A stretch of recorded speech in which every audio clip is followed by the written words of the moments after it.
Everyone, welcome back to my channel. Today I'm talking about Survivor Season 41, Episode 4. Oh man, coming off of that tribal last episode with Brad, not using any of his advantages was just unbelievable to me because I really thought Brad was ready to play. However, he's not the first person to leave, the game with advantages in their pocket, and he won't be the last. Jeannie came back so mad this episode. I don't know if she was upset or just felt panicked, but Jeannie came back upset.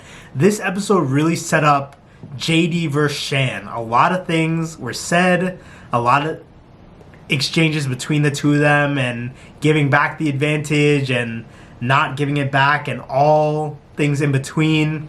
I don't know if they're going to be able to be okay after this.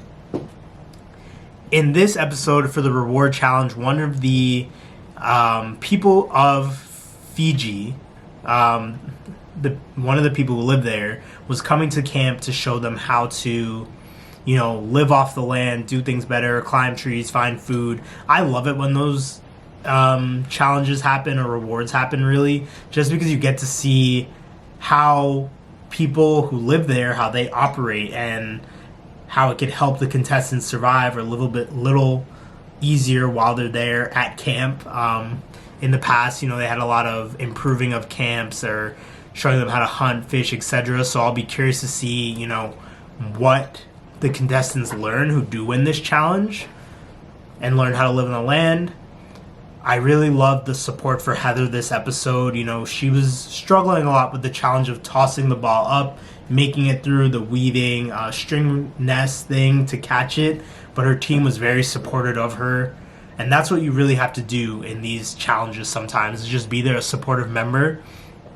One of the teammates even mentioned, this is a reward challenge. And, when it comes to Survivor, sometimes, yes, rewards help you. They give you food, nourishment, whatever. But you really don't want to be losing the immunity challenges. So, they looked at the positive side of that loss. But I really liked how they were supportive towards Heather that episode. That's just what I love about this show. You never throw a challenge, Shan. You do not want to throw a challenge. That cuts the momentum. And if you're already being a dominant team, why would you throw a challenge to get one particular person out? You could wait. You could do that later. They could be your immediate vote in the merge. You don't have to throw a challenge to get somebody out right now. Nobody is that important. Nobody's that much of a threat. You don't have to do it right now. You don't. Oh my gosh. That would have been such a mistake. And I'm glad it didn't work out.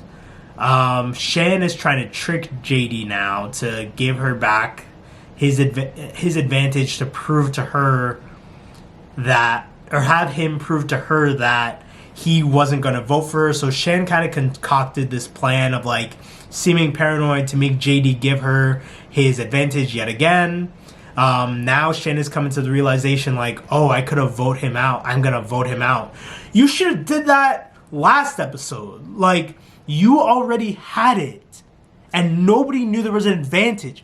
Everybody knows there's an advantage now. So if you had voted him out last time, Brad would have still been aligned to you. You could have had fun and utilized Brad for his advantages, and you could have voted out JD before. Now you're on the wave of let's get JD out. You could have been done that.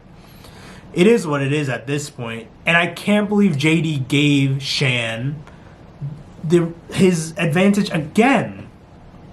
JD, you get what you get. And that's what happened. JD's out of here. I couldn't believe it. I couldn't believe he gave it to her again. Now Shan has a lot of power in this game. So let's see what happens. Leave a comment, and subscribe.